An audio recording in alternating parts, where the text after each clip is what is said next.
In the recent years, artificial intelligence became a commodity. Each and every one of us is using ChatGPT today. Go and learn cyber outside the university and then come to us because we are hiring. So my mother has started using ChatGPT. She's a great believer in ChatGPT. I told her, well, sometimes the information is not that accurate.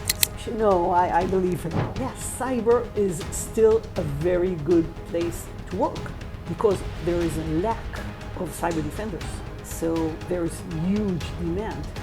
Has been in use for years is the autopilot in airplanes. And I'm like, this woman's a superstar. Who is this lady? Well, I guess it's my undying charisma. That's why they don't ask me to talk about cyber.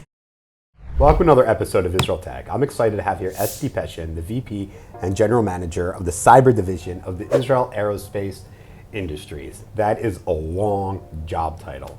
Anyway, so I've been following Esti for a very long time, watching her specifically at the CyberTech conference that I've been attending, and finally have the opportunity to speak with you.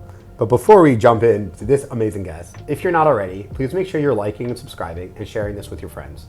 In order for us to be able to bring the best of the Israeli tech ecosystem to you and the world, we need people like you to help spread the message. So let's get started. Esti, thank you for being on IsraelTech. Thank you so much for having me here, Yoel. It's a pleasure speaking to you. And Israel Aerospace Industries is a bit of a mouthful, so we can use IAI. Lovely. Okay, we're off to a good start.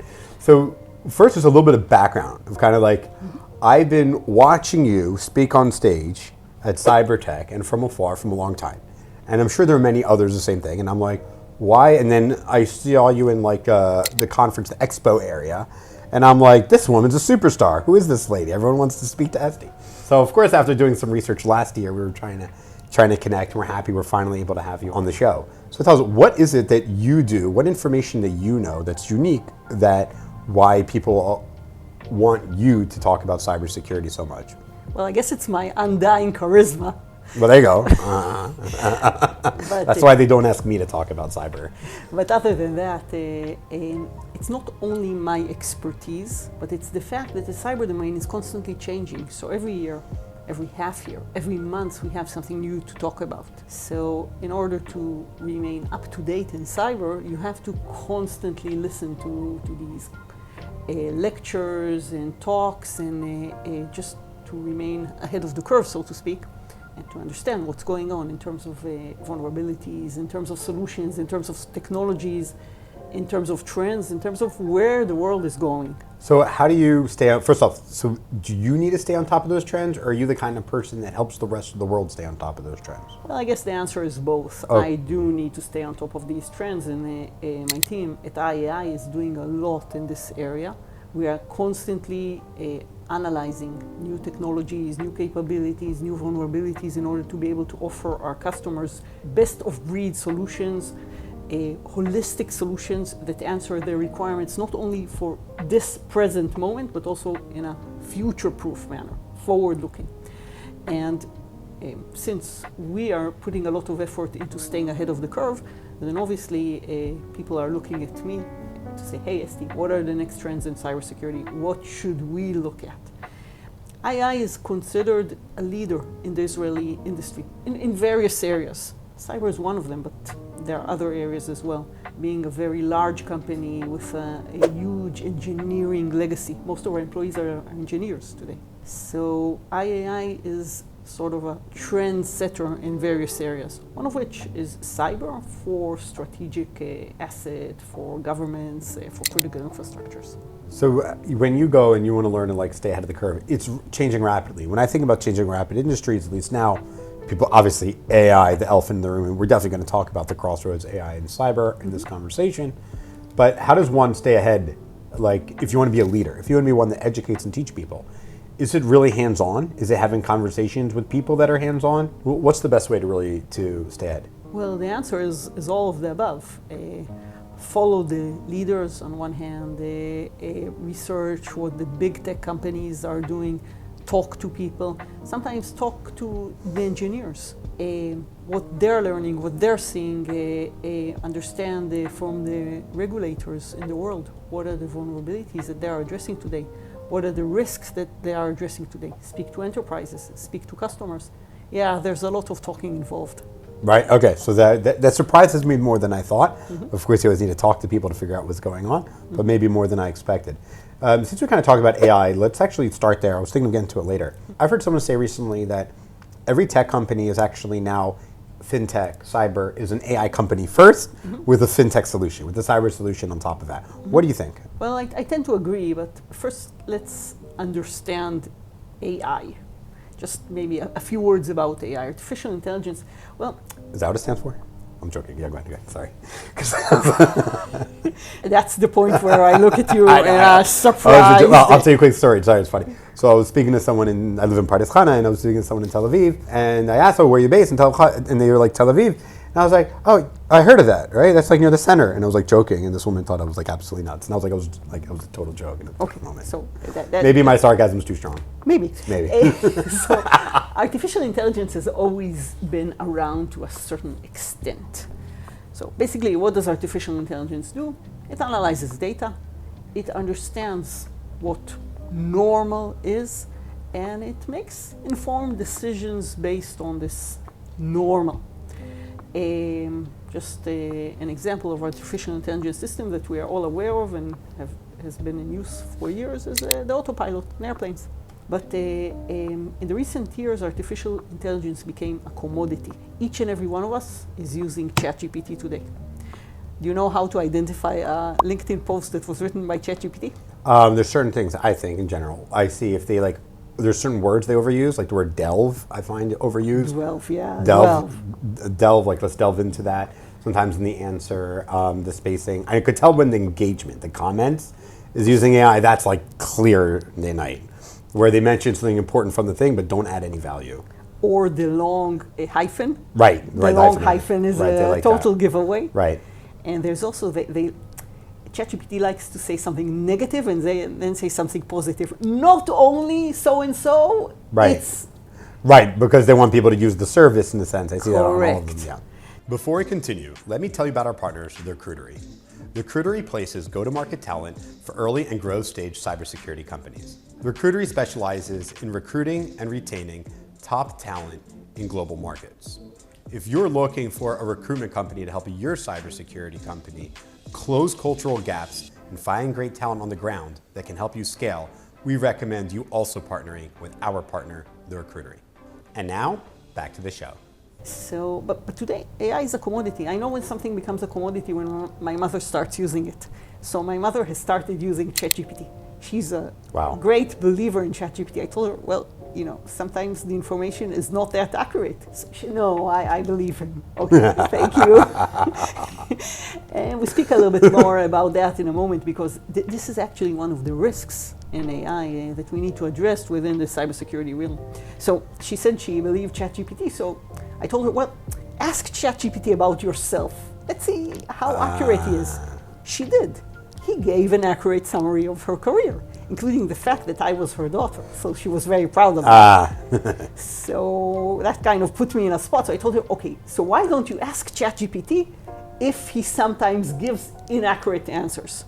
So she asked him, hey Chat, do you sometimes give inaccurate answers? So he said, yeah, well, sometimes just to kind of make my answers more palatable and more interesting. So then she started believing me that it's not always accurate.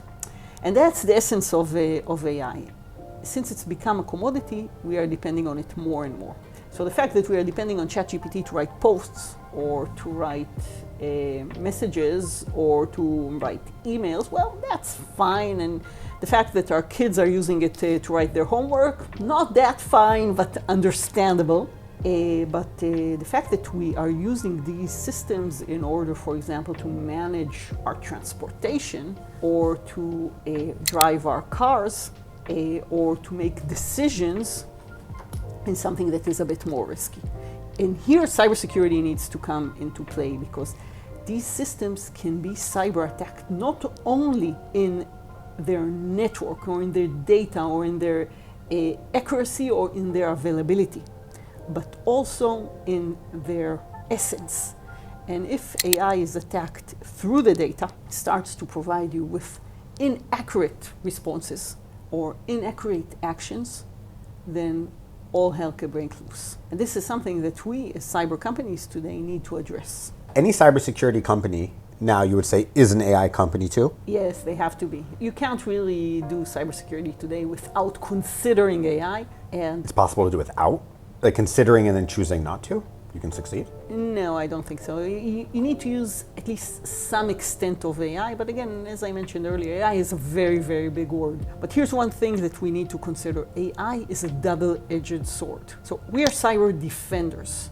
We use We, IAI? We IAI are okay. cyber defenders. We develop cybersecurity solutions in order to defend critical infrastructures, defend governments, defend critical assets, help our customers defend against cyber attacks. But here's the thing. AI is a double-edged sword. It can help the defenders. It helps us. It helps us identify vulnerabilities faster. It helps us overcome the skill crunch. There's a huge skill crunch in cyber. By the way, for all those who are listening to us and are considering your career, yes, cyber is still a very good place to work because there is a lack of cyber defenders. So there's huge demand. Go and learn cyber in the university. Go and learn cyber outside the university and then come to us because we are hiring. Wait, do you train people? If you find like really good talent, you think people have terrific potential to be in cyber, will you train internally? Because what we're seeing, obviously, a general trend is a move away from universities. So many tech companies are saying you don't need a degree. In fact, what you learn in a degree is often outdated. Like you were saying, the continued learning is imperative. So do you hire people that come in almost entry level or close to entry level, maybe just an exam to prove some competence, a private sector exam? Currently, no, but in the past we did, and we may open our ranks again. So why did you open and why did you close? We opened because we needed to ramp up very, very quickly at that time. So we opened a cyber cadets course where we basically recruited people who had some previous experience in tech areas but no experience in cyber, and we taught them everything they knew about cyber. And then they assumed positions in development, in integration, even in design for the most talented ones, and even in sales, because my sales team knows quite a bit about cyber, they have to. So we ramped up very, very nicely. But today, IAI is considered a top-notch cyber company. So we actually get to pick whoever we want. So we don't necessarily need the entry-level people at this point of time. But it's always a question of a ramp-up. So my response to potential candidates is always do submit your CV. Because at a certain point of time, we may need you. So better have your CV on record, better write that you are extremely motivated and why we should consider you, although you do not know cyber. And whoever gives a good answer to that, yeah, we may give him a chance at a certain point of time. Where can we help them apply to connect? So on the IAI website, under IAI Career, there are thousands of open positions in IAI. Not all of them are in cyber, obviously. And we do recruit people from student level to expert level. So this is a great place to work in. Highly recommend it. Apply. She has to say that. So there's a lot of... Well, I actually believe it. I know. I was just being mean. So we talk about cyber and AI. There are other growing industries. Obviously, AI is a component of them, or why they're developing. So an example is we're advancing closer to cars, full self-driving cars. Right. And one of those things people worry about are electric cars, and what about the cybersecurity that can someone hack your car? Specifically, Chinese cars. Someone told me recently they're no longer allowed on Israeli army bases because of the cameras and all that and all the kind of sensors for the LiDAR cameras. So my question is, how does cybersecurity play a part there? And in a sense, like, how are we protecting end users, individuals, whether on their phones or in their cars, not just from hackers, but from governments also, foreign governments? So let's go back a little bit and understand what a network looks like. Just your generic network. So you have your endpoints, like a computer, and you have the network that is connecting these endpoints, and sometimes you have servers that have more computing power and do more things and control the endpoints. Right? This is your basic network. We all know that. Now let's speak about connected cars. So these connected cars have computers on board. The computers allow us to enjoy multimedia. In some cases, they use our cell phone as the basis for connecting the multimedia. In some cases, they use their own internal multimedia capability. But the computers also include additional components, like there's an emergency braking capability. I'm sure you noticed in your car that when you drive closely to another car, the car may brake, right? And there are motion sensors all around the car. There is the accelerating mechanism, which is also governed by computers in certain cars. Right, like cruise control even. And of course there's cruise controlling, right? So now you have a computer on wheels that is connected to a certain network because the manufacturer controls certain elements of the car. In some cases you receive, for example, a request for an update of your multimedia, of your computer, right? Now, this is your normal car. I'm the driver, I'm driving the car. It's helping me with some autonomous capabilities, but it's not driving on its own. Now, let's take the driver out of the equation. The car is now driving on its own. So someone needs to govern that. The car is a computer that is connected to a server in a network, right? And we know that networks are vulnerable. And now I'll add an additional component. Cars may be connected to other cars. Because if I need to know about a proximity of another car, I don't necessarily want to go back to the server to ask it, hey, is there any car That's the future of driving. That's the future of driving. There will be no traffic lights even, or circles. All cars will communicate with each other. Correct. And then we add an additional layer, and the additional layer is the fact that there is an entire infrastructure that governs the way the car operates. Traffic lights, signals. So in the future, all of these elements will be computerized. Even today, the traffic lights are computerized, but they don't communicate with the cars. In the future, they will communicate with the cars. And I haven't even started speaking about the charging stations. So all these elements are computers within a very complex network.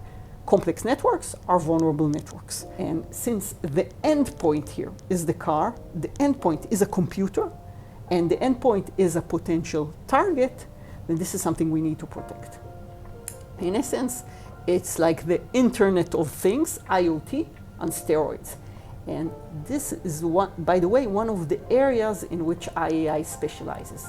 IAI specializes in protecting IoT elements within complex networks, like cars, like drones, elements that are autonomous or semi-autonomous, connected to a network, can operate in a singular mode, but can also communicate with other elements within the network. And IAI also specializes in protection of transportation systems. Like logistics? Transportation systems, both for land transportations, aviation, and maritime systems. So we're fortunate enough to win a tender that was offered by the State of Israel about 5 years ago, 5.5 years ago, for the establishment of the cybersecurity lab for smart transportation. So it's a PPP project, public-private partnership. IAI is representing the enterprises, and the government side is represented by the Ministry of Transportation through Ayalon Highways, which is a state-owned company, and the Israeli National Cyber Directorate, the INCD. We have a close collaboration there with Ben-Gurion University, and we are developing knowledge and solutions in order to protect the smart mobility infrastructure in Israel. And I must say that this is a very innovative project. Many countries are sending representatives to Israel to learn about this project in order to establish similar projects in their countries. So I have the privilege of working with a lot of cybersecurity companies, dozens, and actually global, it's not just Israeli. But they seem to obviously, many of them are selling to enterprises, so they're all overwhelmingly cyber defense.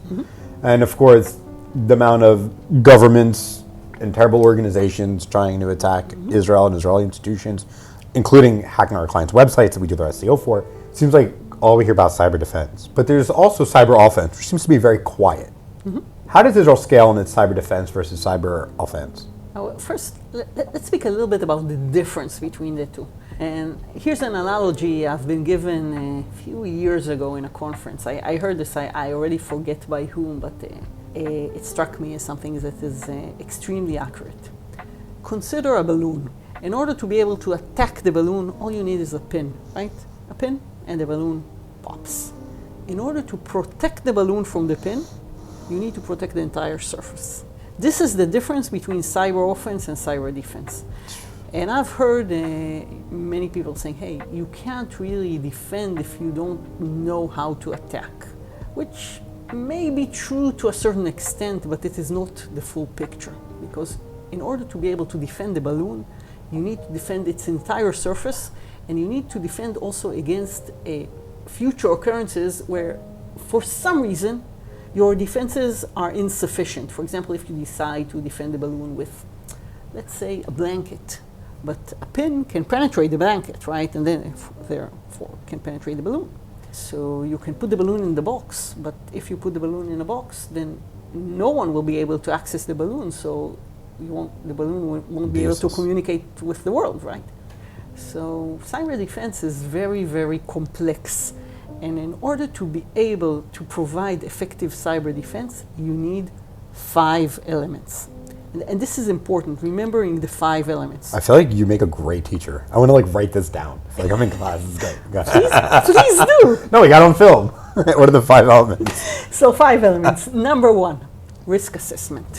You need to understand what are the risks to your assets, what are the probability that these risks will materialize, and what are the severity of the risks materializing.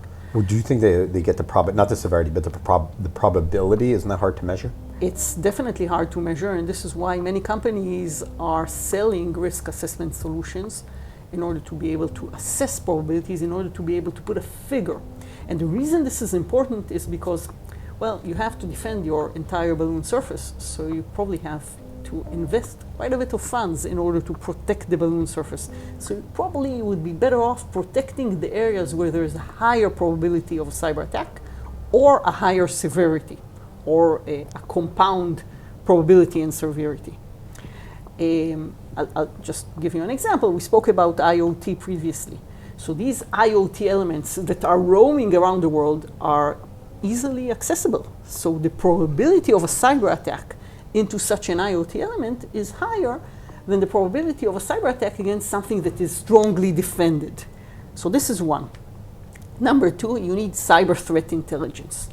Cyber threat intelligence is the know-how on vulnerabilities, of new vulnerabilities that have emerged in your systems, in your balloon. So if a new vulnerability emerges, you want to know about it. You want to know if there are patches for it or how to protect against this vulnerability.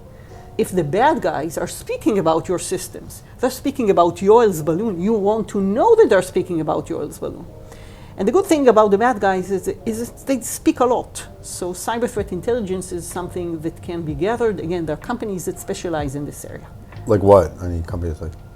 I don't want to mention specific names, but quite a bit of companies that are specializing in cyber threat intelligence, quite a bit of sources for cyber threat intelligence.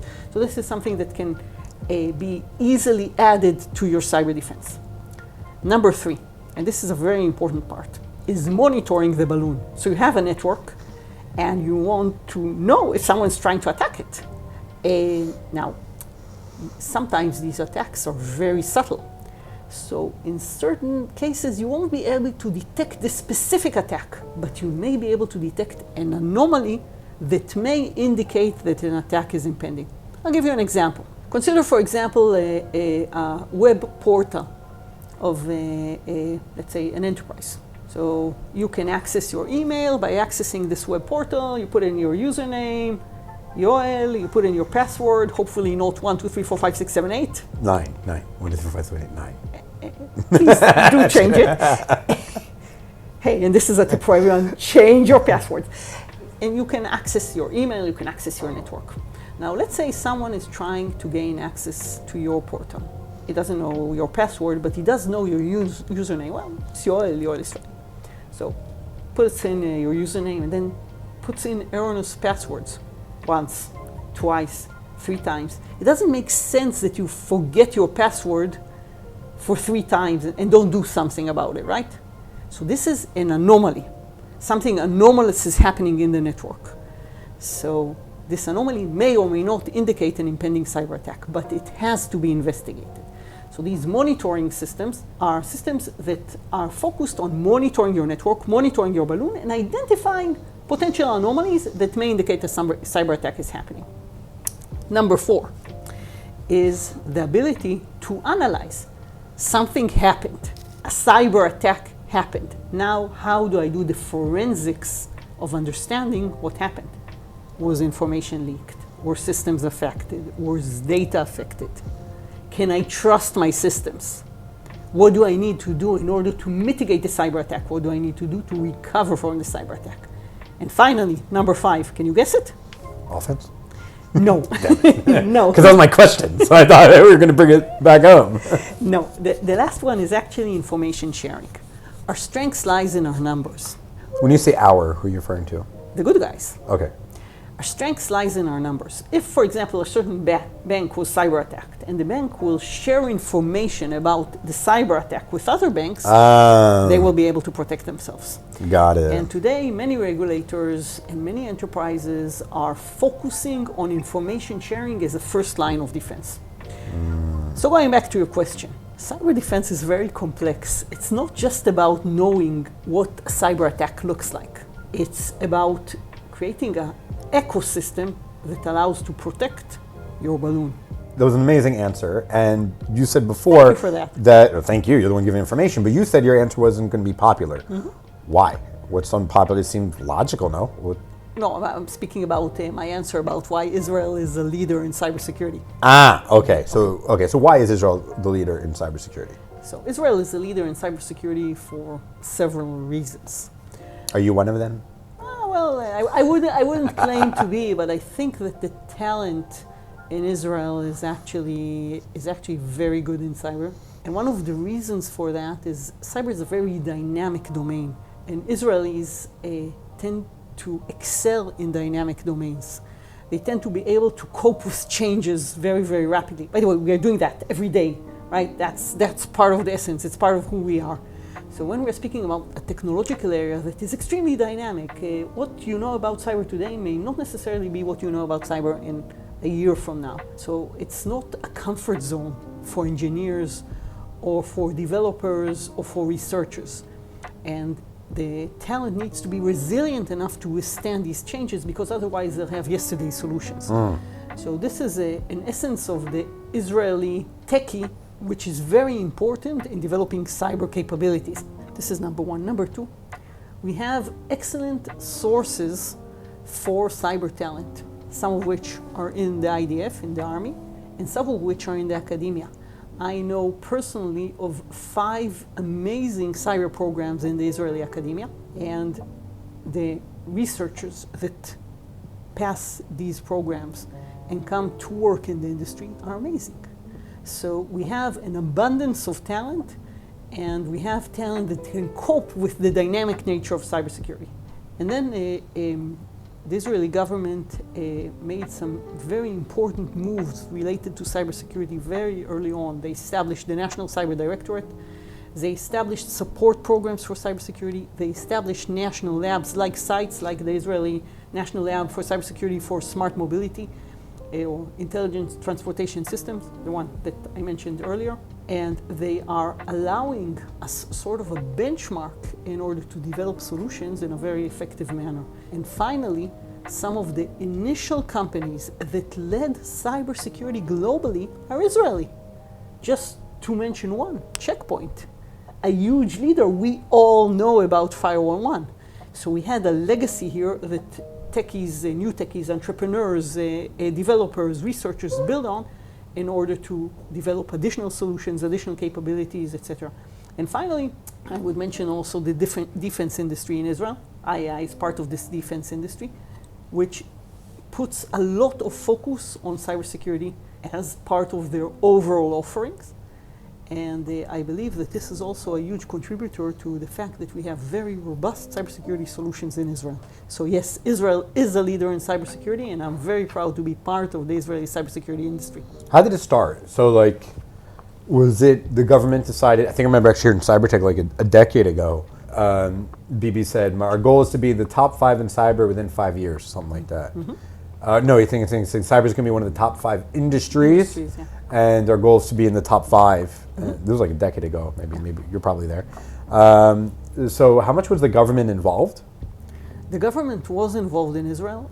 I wouldn't claim to know the extent it contributed to this kind of soaring of cyber. It was the government and the industry and the military and the academia all coupled together with the huge talent we have here in Israel, and it created an industry that is soaring globally. Many of the leading cybersecurity companies globally are Israeli. I don't know, I can't really assess how much each of these elements contributed to the whole, but this is a great example of how several elements coupled together can create more than a whole. 1 + 1 equals more than 2. Yeah, so there's a lot of great synergy there. But what about the military? Let's talk more about the Army for a moment. Mm-hmm. What is it about the Army that's able to do so much in cybersecurity that we are, so specifically when it comes to the Israeli Army, I mean, we're seeing people leave the Army, especially they're like 8,200 units, 81, and they're coming out and they're starting successful startups. Mm-hmm. So I mean, it would be logical to think that much of the innovation in cybersecurity is coming out of the military. And then that comes into the private sector, into startups, and then that gets fed back into enterprises such as IAI and large companies, and then which then serve the Army better, and then obviously the universities play a part.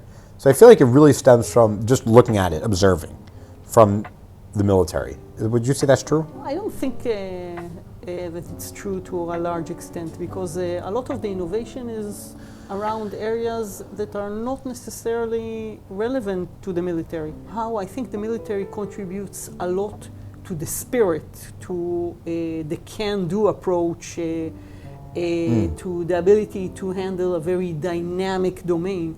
But at the end of the day, the problems that are faced by enterprises or by individuals in cybersecurity are not necessarily the same problems that are faced by the military. So I wouldn't say these elements are tightly coupled, but I think the spirit is extremely important here, and the know-how is extremely important here. The synergy in cybersecurity, one of the goals, speaking of government and Army, is I think about Beersheva, with the goal of kind of making Beersheva a hub of global cybersecurity. And we have Ben Gurion University, we have a lot of military bases moving to the Negev, just a lot of support for startups there. What is it about Ben Gurion? Do you think this is a good idea as opposed to doubling down on, let's say, Tel Aviv, where there's already such a good foundation? I think that Ben Gurion University is a great university. We collaborate with them in sites in the cybersecurity lab for smart mobility, for intelligent transportation systems.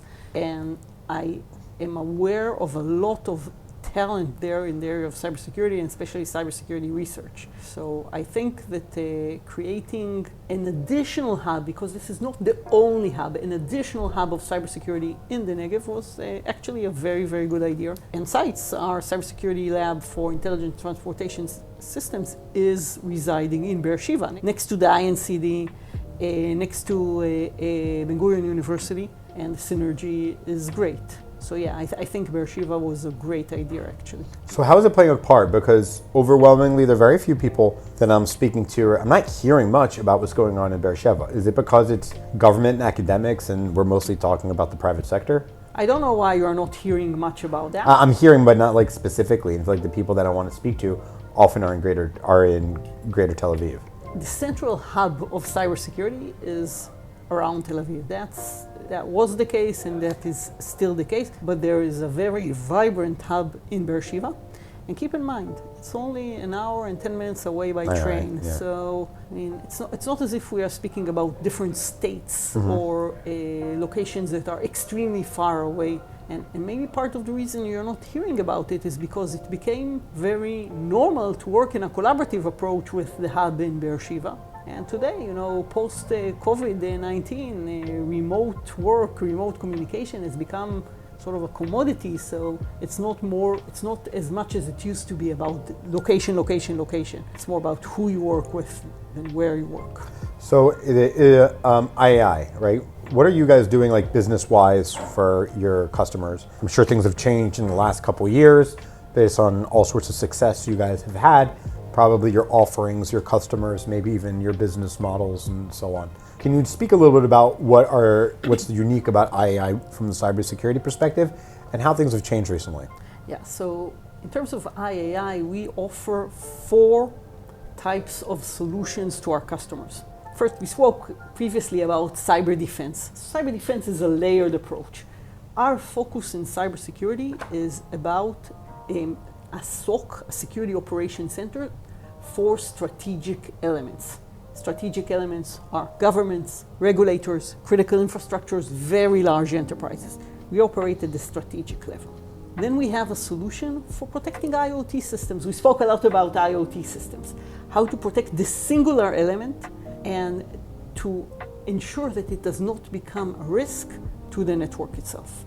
Number 3 are solutions for cybersecurity for transportation. So we have sites, cybersecurity lab for intelligent transportation systems. CYITS. CYITS. Okay, it's an acronym. Okay, yeah. It's an acronym, yes. And we have a subsidiary, Cyviation, that is focused on cybersecurity solutions for commercial aviation. We have a venture that we are developing together with Israel shipyards for protecting vessels, maritime vessels. It's called CyWhale. And yes, we are very big on this Cy, as you can see. I have a marketing cybersecurity company called Cyfluencer. So. Exactly. And then finally, we are very big on cybersecurity training. So we have solutions that are cyber ranges, allow us to train cyber professionals. We have 2 solutions. For your customers? For our customers. Is that usually an added layer, or do you have any people just working with you for the training? We have people that are working with us for the training, including some global universities that that are makes customers. Sense. Because at the end of the day, you can't teach cybersecurity by correspondence. You need a hands-on approach. So we have a cyber range, and we offer it to universities, to academic institutes, and to large customers around the world who are using it in order to train their personnel. I spoke previously about the skill crunch. So training cybersecurity professionals is something that is extremely important and extremely needed today. When you're talking about CyWhale, right, or for aviation, now we're talking about private sector and government. Private sector and government, always. But always at the strategic level. You wouldn't find us in selling to an SMB, for example. You would find us selling to large enterprises. Okay, just because of the nature of... Just because the nature of the business, because the solutions are slightly different, because the requirements are slightly different, and because IAI, being a relatively large enterprise itself, is a more in tune with large enterprises than in smaller SMBs. That makes sense. And what are probably the biggest concerns, let's say, if an enterprise or government, maybe they're 2 different answers, were to come with you with urgent cybersecurity help? Or what is it usually coming for? What solutions? So usually when we're speaking about these types of organizations, they don't need urgent help. Right. They are looking at cybersecurity more strategically. Right.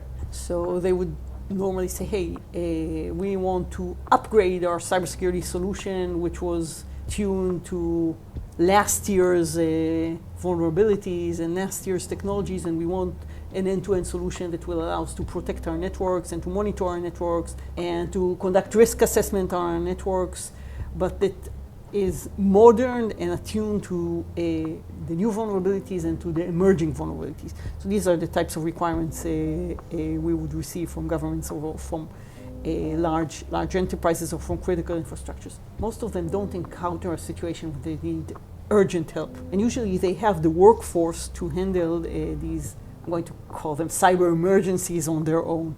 But they do need the infrastructure, and they do need to upgrade the infrastructure in order to be able to address future vulnerabilities, in order to be able to incorporate better technologies, etc. And this is when they come to us. So before we start to wrap up, I kind of want to get an idea from you, take us into the future. What do we think? I think we are in the future.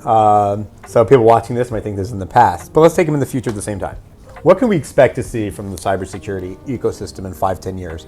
I'm sure there's a lot of new technologies not related to cybersecurity that obviously that have to fit in. We mentioned self-driving cars. You start talking about drones. We'll be seeing a lot more of that. How do you think the responsibilities of cybersecurity at IAI and as an industry in general, where do we see that going? So I think that one trend that we are seeing emerging very strongly today is the trend of automation, of autonomy. You mentioned self-driving cars. Everything will be self-operated in the future. Right.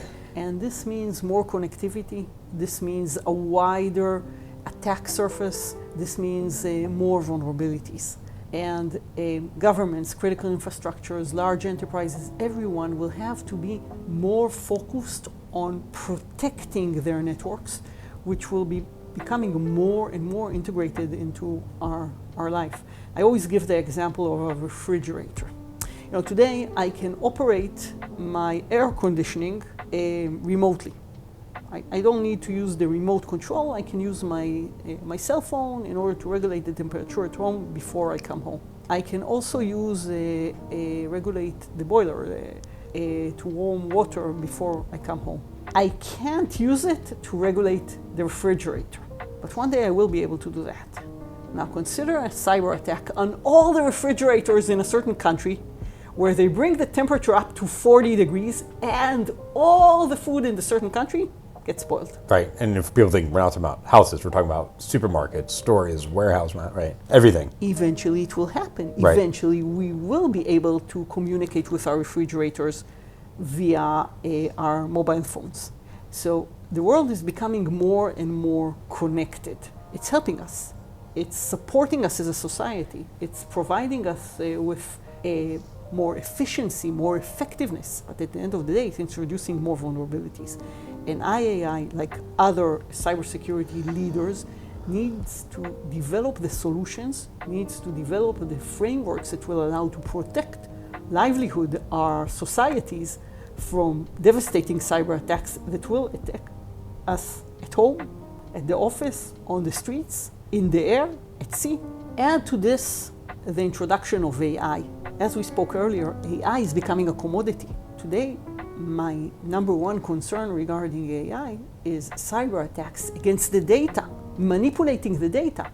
Whoa. Today we have, the truth is something that can be objectively or mostly objectively assessed. But the truth derives also from the data, right? So when we ask ChatGPT or similar solutions for a piece of information, we tend to trust it. If someone manipulates the data and now it provides an error on a solution, what happens to the truth? It can no longer be objectively assessed or mostly objectively assessed. How will this impact society? And again, the technological solutions need to be in place in order to protect our data, in order to protect our truth, in order to protect our minds. So this is what I think are some of the challenges that cybersecurity companies face forward-looking. I don't claim to know what will happen in 5 years. I don't claim to know what will happen in 10 years. Predict. Predict. No, predict for us. I know you can't. I don't claim to be able to predict. One thing I can say is whatever we try to predict is not what's going to happen. Okay, so predict something wrong. The future is going to be extremely unpredictable. Awesome. Well, I look forward in going to the future with you and with IAI. Thank you so much for being on IsraelTech. For those of you that are watching, we're going to bring you into the future with technology and more kind of content like we got from Esti today. Please make sure to like and share and give us 5 stars on Spotify or Apple or wherever you're listening.